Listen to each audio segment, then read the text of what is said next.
Anti-Afro-Svengalis, I was coming on here to make sure everybody makes an effort to remind Dumpsey D.Derell, Dempsey Spears, that he needs to take a couple of classes. Did he take his classes? The deadline is September 29th, 2021. He has a course deadline. Actually, he has two course deadlines. If he has two course deadlines, what is he doing up here on social media, sticking his nose in everybody's business? There are two people that need to tune in because they are involved. They're around, sticking their nose where it doesn't belong. However, I recognize this is a free country and you're free to speak on what you like. That I'll acknowledge. So there's a person named T. Pre and this person named Sherry Whitaker seem awfully interested in what I have to say. And T. Pre in particular is all up in arms because she says I need to be focusing on other frauds and leave Umar Johnson alone. Well, T. Pre, I'm going to give you your wish for this video because I'm talking about Dumpsey, who is indeed a fraud. I have to actually acknowledge I don't know much about T. Pre other than the fact that she's a dusty behind kisser. She has to be running up after Dumpsey. And she also made the statement, you need to be doing work. You need to be seeing clients. Okay. She sits up on live streams for hours and she records videos or gets on live streams when she's at work. She's telling me I need to be seeing clients. No, honey, why don't you tell Dumpsey to stop saying his clients' names while he's on YouTube? You got it backwards. I don't need any guidance about what I do with my day. My day is plenty full. But what you need to make sure you do, since you are a dusty butt kisser, go to Dumpsey and school him about the proper protocols under which he should be conducting, I don't want to call it business, managing a disaster. He needs a lot of help. So if you're so concerned, why don't you go and place your energy in that area? That is where the assistance is needed. And as for Sherry Whitaker, you would think as a supposed director of social service programming and as a person with a license, she would have a lot better things to do other than to align herself with someone who is in hot water with the board. Some people never learn. Why does Dumpsey have to take a billing class? Can anybody remember why Dumpsey, D.Derell, Dempsey Spears needs to take a billing class? Because his license was reprimanded. Do you hear me, people? His professional license was reprimanded. Now, what he doesn't have to worry about, he doesn't have to worry about supervising anybody who is trying to sit for the license or acquire enough experience to sit for the license of professional counselor. And why is that? Because of what Dumpsey did. He's prohibited from serving as a supervisor. So he doesn't have that time challenge. He has time on his hands. And we know he has time on his hands because he's up there in a so-called office going live on YouTube instead of signing up and completing the billing class. Yes, the billing class. I'm going to tell you in a few moments how and why it came to be that Dumpsey is required to take a billing class. What he did was basically hijack money from the feds. Not only that, he utilized other people's billing information in order to get paid for services he clearly did not render. So they felt this was serious enough that they had to take some action. And action they took. It was very swift. It was very effective. This is absolutely outrageous that he comes online pretending to know it all when in fact he knows next to nothing. Anti-fraud warriors addresses fraud. All through this time, he's raising hell, going off on folks, getting in folks' business. All the while, guess what he was doing? Engaging in a pattern of fraudulent billing. Now, he likes to freak out and say, there was no fraud. We had an agreement. All this, oh, yeah, right, an agreement. Doesn't matter, the facts are the facts. And here's what was reported, publicly reported. $8,000 worth of billing.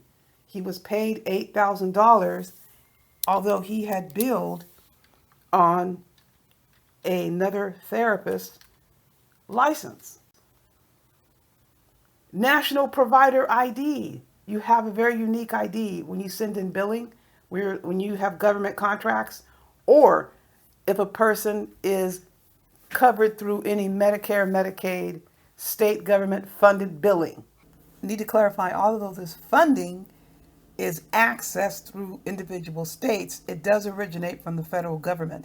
So this is indeed called federal funding, which is why you heard the attorney from Texas talking about the False Claims Act does indeed apply. I don't care how you want to massage it, that's fraud. And what does he do? He gets on here and says it was an administrative error. What? No, there was nothing in those documents, and you have the documents. I'm going to post them again here. Where does it say there was any sort of administrative error? And you heard that last video. Administrative error, accident, and mistake are ruled out when they determine there has been malfeasance and or fraud. He was disciplined. He blamed it on other people. Who are these people? Did you sue these people? If these people messed with your license, where is your lawsuit against them? It is a lie, people. Dumpsey knew what he was doing when he engaged in this malfeasance, this fraud when it comes to billing. What he did between March 2015 and May 2015, he submitted claims to Medicaid. This is a federal government, totaling $8,005 and some change. And it says not mutually agreed upon by the clients and the respondent, which means it didn't happen. That's false billing, False Claims Act, fraud. I don't care how you massage it. And then it also talks about he did not even execute the proper forms when he was supposedly providing services. He didn't keep the paperwork in order. And let me tell you something. Instead of spending time on the internet, he should be doing paperwork. To some degree, even if you have support in your office, there are still some things that you need to do to keep things in order. You don't 100% depend on anybody for anything. That doesn't make any sense. So he's a mess when it comes to the paperwork. Then look at this. From December 2017 to August 2018, when he was messing around on the internet still, he used a national provider identifier number of another counselor to bill for services not rendered by the respondent. How in the hell can you submit billing on someone else's NPI number? What in the hell is that? That's called fraud. And how did he get out of this? He brokered a settlement, an agreement. It doesn't mean he didn't do it. He settled the case. Settling the case, so what? You settle the case, it doesn't change the facts. The facts are the facts. And as a result, he's supposed to be taking the 6 continuing unit hours for ethics, because this is unethical. 3 hours of ethics and 3 hours of billing. Because what he did was absolutely in violation of the False Claims Act. He did this and he wanted to keep it hidden while he's running around recording videos, denigrating people, criticizing people. He didn't tell you about this. What do you think it does to his credibility? Eviscerates his credibility, which he had little of to begin with. So what happened as a result? Taking this situation to the point where he has to take these 2 classes, then he can no longer supervise. He's not trustworthy in the eyes of the law. When I say supervise, when people are working towards earning enough hours to sit for the licensing process, which means you've completed all your supervisory hours post-degree, which means you have to see a certain number of clients and do a bunch of things to meet criteria so you can submit your documents to the state so they can determine whether or not you can sit for a licensing exam or licensing exams, plural, because there's more than one. There's a process you have to undergo. You have to have a solid foundation, and a person supervising you has to have astute knowledge of that. They have to reflect that. And if you're going around stealing, defrauding, and submitting billing under people's names that aren't yours, you no longer warrant the privilege to supervise.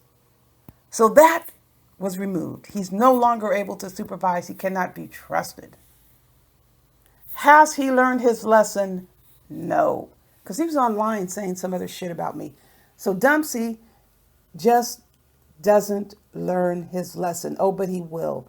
And I will leave it at that.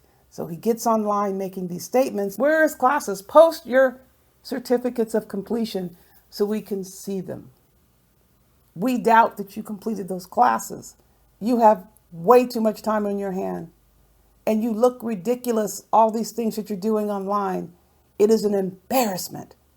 It should be an embarrassment to you, continuing to put out false information about people, mischaracterizing people's race and medical status. What about you? Have you taken those classes? That's what you need to do. That is not going to help you sitting online and talking on the phone and saying clients' names. And it doesn't matter that somebody was screaming and hollering the last time you were on the phone. The client's name was captured. You have at least 2 incidents where he's on the phone or somebody comes into the office and he's on YouTube. He wants this person out of his face and they're talking about a client. He's up here giving the name. And then in another situation, he gets a phone call and he's giving the client's name out here in the open. Priorities, people. How in the world can you focus on being on YouTube when you're in your office? It doesn't make sense. Yes, there are exceptions. There are some people who are therapists, they go to their office and they intend to record a video. That video is usually pretty short. Or they're absolutely planning to do an hour workshop on a special topic or something. But when you're working and how can you? The phone is ringing, you got calls to return, you have meetings to attend, and I'm not even talking about seeing clients. Seeing clients is one piece.